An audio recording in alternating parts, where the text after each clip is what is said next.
السلام علیکم۔ چلیے شروع کرتے ہیں۔ اقتباس الانوار ایک کتاب ہے، آج سے تقریباً 300 سال پہلے عربی میں لکھی گئی کتاب ہے۔ اس کے فارسی میں اردو میں کئی ترجمے ہو چکے ہیں۔ اچھا ٹھیک ہے۔ یہ غوث پاک کے غلاموں کے واسطے ہے۔ سرکار غوث پاک رضی اللہ تعالیٰ عنہ پردہ فرمائے، انتقال ہوا غوث پاک سرکار کا۔ سمجھ گیا۔ فرشتے آئے، آ کر کہنے لگے من ربو کا، غوث پاک سے سوال کر رہے من ربو کا۔ غوث پاک سرکار نے کہا کیا تم کو آداب نہیں معلوم چلے ایک کام کر، 200 روپے دے اور 50 روپے کاٹ اوور ایکٹنگ کے وجہ کہ بات کرنے سے پہلے سلام کیا کرو؟ ہائے ہائے ہائے ہائے، میرے غوث کی حکومت تو دیکھو۔ میرا غوث صرف انسانوں پہ راج نہیں، خبر کے اندر فرشتوں پہ بھی راج کرتا ہے۔ میرے پیارے بزرگوں اور دوستو، یہ محبوب سبحانی ہیں، یہ قطب ربانی ہیں، یہ پیر لاسانی ہیں، یہ پیران پیر روشن ضمیر دستگیر ہیں۔ تو میرے غوث پاک سرکار فرشتوں سے کہنے لگے بات کرنے سے پہلے سلام کیا کرو، آداب نہیں معلوم؟ تو فرشتے ادب سے کھڑے ہو کہنے لگا السلام علیکم یا عبد القادر۔ خدا کا نام ہے، اگر یہ آپ نے بزرگوں کی بزرگی بچانی ہے تو یہ جھوٹ بولنا چھوڑیں۔ تو آپ نے سلام کا جواب دیا۔ جواب دیتے ہی پھر فرشتے پوچھے من ربو کا، تو غوث پاک نے کہا پہلے میرے سوال کا جواب دو، پھر میں تمہیں تمہارے سوال کا جواب دیتا ہوں۔ بولے عبد القادر آپ کے کیا سوال ہیں؟ کہ جب اللہ رب العزت نے انسان کی تخلیق کی، آدم کی، اس وقت تم سے کہا تھا کہ میں اپنا خلیفہ تیار کر رہا ہوں، خلیفہ بنا رہا ہوں، تو تم نے جواب میں کہا نحنو نسبح بحمدک ونقدس لک، اے اللہ ہم تیری عبادت کے لیے ہیں، تیری تسبیح کریں گے، تیرا ذکر کریں گے۔ مولا تو انسان کو کیوں پیدا کر رہا ہے، یہ دنیا میں جا کے قتل کریں گے۔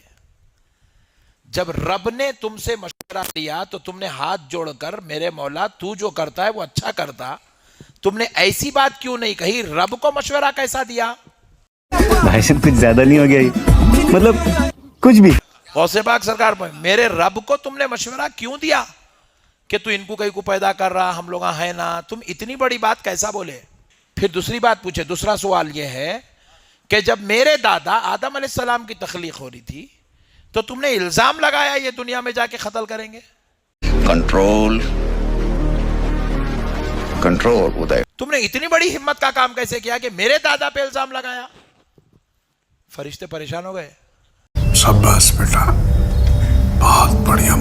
سرکار غوث پاک رضی اللہ تعالیٰ عنہ نے فرشتوں سے کہا، تو فرشتے عرض کرنے لگے اے عبد القادر، جب یہ واقعہ ہوا تھا آدم علیہ السلام کا، جب اللہ نے پوچھا، جب ہم نے جواب دیا، ہم دونوں تھوڑی تھے، وہاں تو پورے فرشتے تھے، آپ سب سے پوچھو۔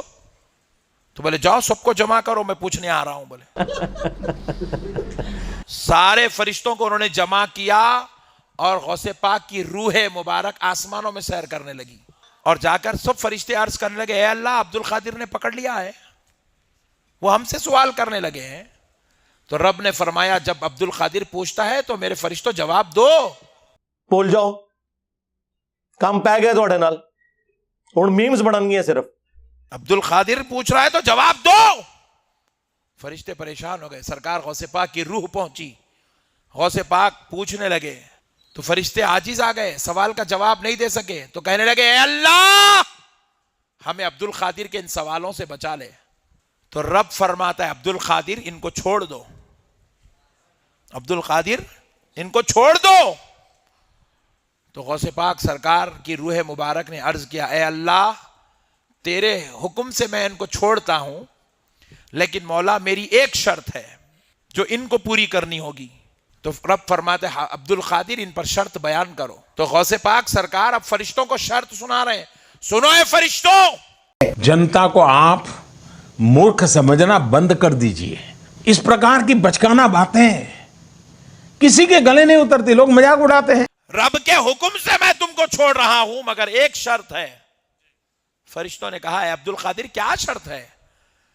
تو کہتے ہیں کہ سنو، آج سے لے کر صبح قیامت تک جب کبھی خبر میں میرا مرید آئے گا،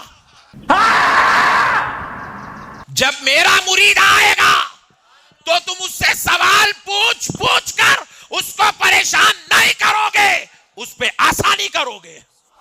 تو سارے فرشتے ہاتھ جوڑ کر کہنے لگے عبد القادر یہ تو کام ہم رب کے حکم سے کرتے ہیں، اس میں ہمارا اختیار کہاں ہے؟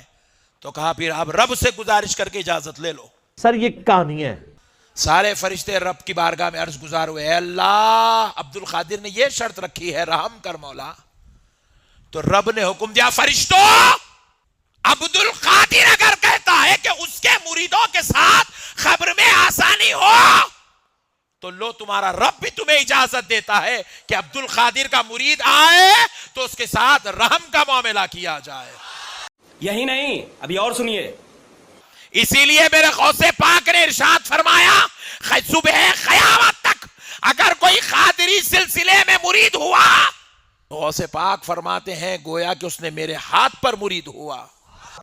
اور دوسری طرف وہ کتنی رکت انگیز حدیث ہے بخاری اور مسلم دونوں میں کہ اللہ کے محبوب صلی اللہ علیہ وآلہ وسلم فرماتے ہیں جب قرآن کی یہ آیات نازل ہوئی نا کہ اے نبی اپنے قریبی رشتہ دار کو آخرت کا رشتہ داروں کو ڈر سنائیے، تو آپ نے پھر ایک ایک رشتہ دار کو بلا کر کہا، آپ نے فرمایا اے نبی کے چچا عباس میرے مال سے جو لینا ہے لے لے، اگر اللہ نے قیامت کے دن تجھے پکڑ لیا میں تیرے کچھ کام نہیں آؤں گا۔ اے نبی کی پھوپھی صفیہ میرے مال سے جو کچھ لینا ہے لے لے، اگر اللہ کے حضور پکڑی گئی تو میں تیرے کچھ کام نہیں آؤں گا۔ اے نبی کی بیٹی فاطمہ میرے مال سے جو لینا ہے لے لے، لیکن آخرت میں اگر اللہ کے حضور پکڑی گئی تو میں تیرے کچھ کام نہیں آؤں گا۔ اندازہ کریں، تو اگر نبی علیہ السلام کے چچا آپ صلی اللہ علیہ وآلہ وسلم کی پھپھی اور سب سے بڑھ کر آپ صلی اللہ علیہ وآلہ وسلم کی لاڈلی بیٹی جنتی عورتوں کی سردار کے بارے میں یہ کہا جا رہا ہے تو بابے تے شاہی کوئی نہیں۔